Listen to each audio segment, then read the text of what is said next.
Баянзүрт дүүргийн 1, 3, 7, 4-р хорооны иргэд мөн одоо сонирхсон бас бусад иргэд зориулаад нийслэлийн 2020 оны батлагдсан төсвийн талаар танилцуулга хийлээ.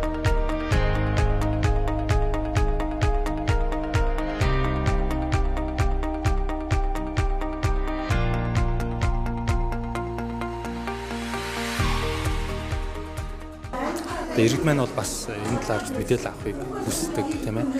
Мөн одоо энэ төстэй холбоотой ийм уулзалтанд бол бас идэвхтэй их сонирхолтой байдаг нь бас харагдаж байна. Улсын төсөв бол 11 сарын 13-нд батлагдсан. За энэний дараа бол одоо нийслэлийн төсөв бол хуулийн дагуу ингээд батлагдаад явж байгаа. Тэгээ энэ жилийн төсвийн онцлог ямар байна? Нийслэл болон улсын тийм ээ төсөв ямар байна? За одоо удахгүй бас ингээд Баянзүрт дүүргийн төсөв бас батлагдана.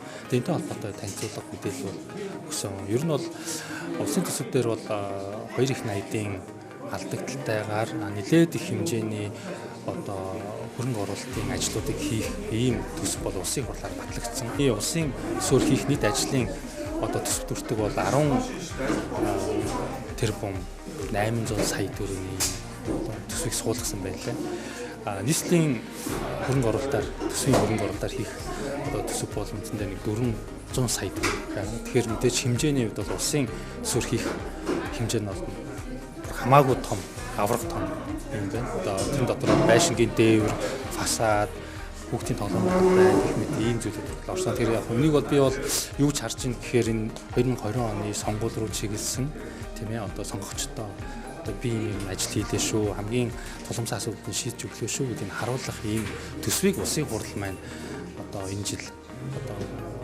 баталсан байна тий. Ерөнхийлөгч бол хориг тавьсан байгаа. Ерөнхийлөгч бол хэсэгчлсэн байдлаар бол хориг тавьсан байгаа. Тэгэхээр яг төсөв улсын төсөв бол яг эцэлдэггүй.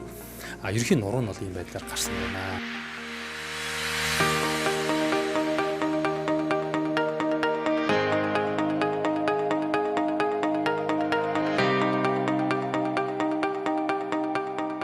За нийслэлийн төсөвтэй холбоотойгоор бол нийслэлийн 2020 оны төсөвт бол Арс намын бүлгээс дүгнэлт болон одоо саналуудаа өгсөн байдаг.